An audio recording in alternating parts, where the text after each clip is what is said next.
So guys நான் உங்கள் மேல் இன்றைக்கி என்னென்னா ஹவு டு லேர்ன் இங்கிலீஷ் அதில் வந்து பார்த்தீங்கன்னா இன்றைக்கி டே 12 கைஸ். இதில் வந்து பார்த்தீங்கன்னா ஒரு 5 சென்டென்ஸ் இல்லைனா ஒரு 10 சென்டென்ஸ் பார்க்கலாம் கைஸ்.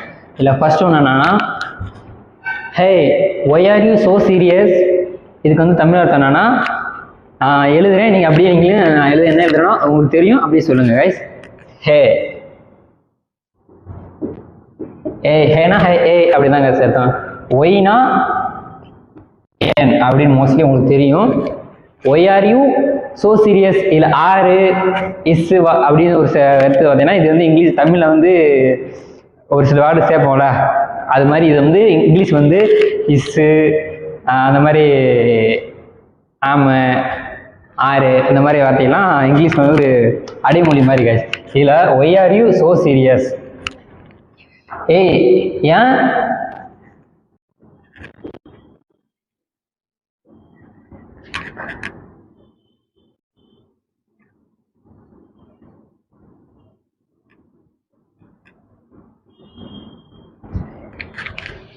ஏன் இவ்வளவு சீரியஸாக இருக்க, இல்லை ஸோ சீரியஸ் என்னன்னா இவ்வளவு சீரியஸாக இருக்க அப்படின்னு அர்த்தம் கைஸ். நெக்ஸ்ட் செகண்ட் ஒன்று பார்த்தீங்கன்னா, ஐ எம் நாட் சீரியஸ். சொல்லுங்க அப்படித்தான். ஐ ஆம் நான் நாட் சீரியஸ், சீரியஸாக இல்லை.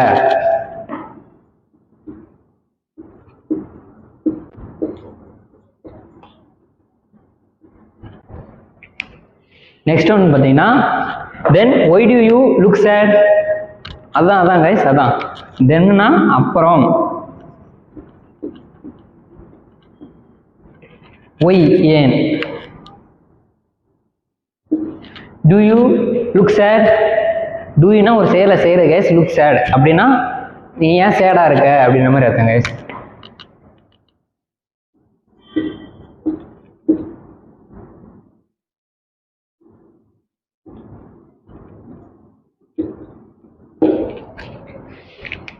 தென் ஃபோர்த் ஒன்று பார்த்தீங்கன்னா, ஐ ஆம் வெரி ஹங்க்ரி. இது மோஸ்ட்லி எல்லாத்துக்கும் தெரியும், நீங்கள் அப்படியே வாய் விட்டு சொல்லுங்கள், அப்போ தான் நல்லா இங்கிலீஷ் வந்து பார்த்தீங்கன்னா ஸ்பீக் பண்ண முடியும். இப்போ ஐ எம் வெரி ஹங்க்ரி அப்படின்னு சொல்கிறதுக்கு வந்து பார்த்தீங்கன்னா, எனக்கு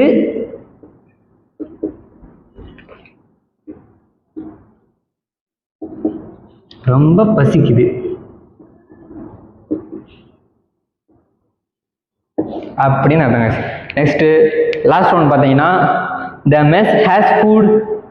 இதில் வந்து பார்த்தீங்கன்னா நம்ம ஹேஸ்ன்னு இருக்குல்ல, ஹேஸ் வந்து பார்த்தீங்கன்னா ஹேவோட பாஸ்ட் தான் ஹேஸ். ஹேவ்னா இருக்கு அப்படின்ற மாதிரி அர்த்தம் கைஸ். இதை எப்படி வாசிக்கலாம் பார்த்தீங்கன்னா, த மெஸ் ஹேஸ் ஃபுட். மோஸ்ட்லி நம்ம எல்லாரும் எப்படி யூஸ் பண்ணோம், ஃபுட்டு தான் யூஸ் பண்ணோம். ஆனால் அது ஆக்சுவல் நேம் வந்து பார்த்தீங்கன்னா food. The mess has food, அதான் மெஸ்ஸில் ஃபுட் இருக்கு அப்படின்ற மாதிரி அர்த்தம் கைஸ்.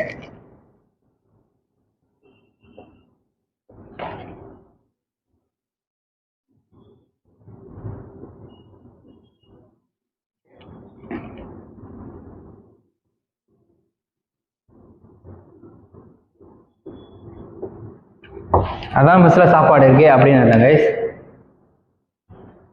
ஸோ கைஸ் இதில் வந்து that is not food, it's a test. சொல்லுங்க பார்க்கலாம். இது உங்களுக்கு தெரியும், இருந்தாலும் நீங்கள் வாய் விட்டு சொன்னா தான் இங்கிலீஷோட ஸ்பீக்கிங் ஸ்கில் வந்து பார்த்தீங்கன்னா டெவலப் ஆகும். ஸோ சொல்லுங்க, நான் எழுதுறதுல நீங்கள் சொல்லுங்க guys. That is not food. அதே தான்.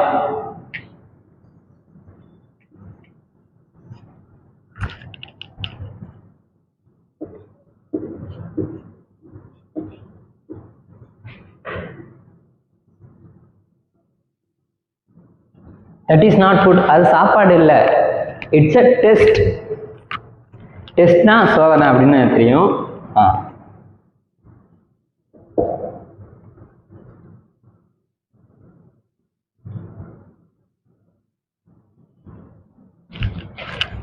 சரி,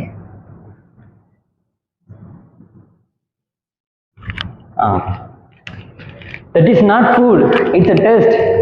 அது சாப்பாடு இல்லடா, சோதனை அப்படின்ற மாதிரி அர்த்தம் கைஸ். நெக்ஸ்ட் ஒன்று பார்த்தீங்கன்னா, செவன்த் பார்த்தீங்கன்னா, ஓ மை காட். இது எப்படி சொல்லலாம்னா நீங்களே சொல்லுங்க, கமெண்ட் பண்ணுங்க இது எப்படி சொல்லலாம்னு. நெக்ஸ்ட் எயித் வந்து பார்த்தீங்கன்னா, shall we go out and eat. Shall we go out நம்ம வெளில போகலாமா அண்ட் ஈட் வெளில போய் சாப்பிடலாமா அப்படின்னு அர்த்தம் guys.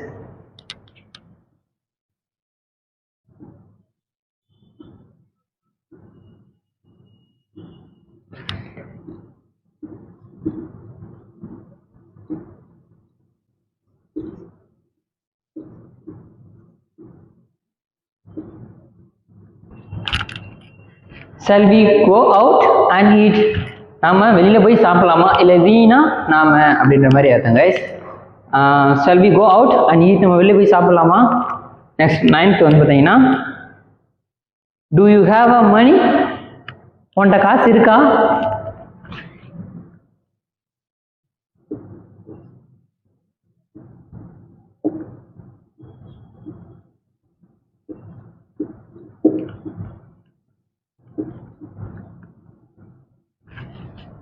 Do you have a money அப்படின்னா உன்னிடம் பணம் உள்ளதா. Yes I have money. I have மணினா என்கிட்ட காசு இருக்கு. ஹேவ்னா இருக்குன்ற மாதிரி அர்த்தம் guys. Yes I have money என்னிடம் காசு உள்ளது.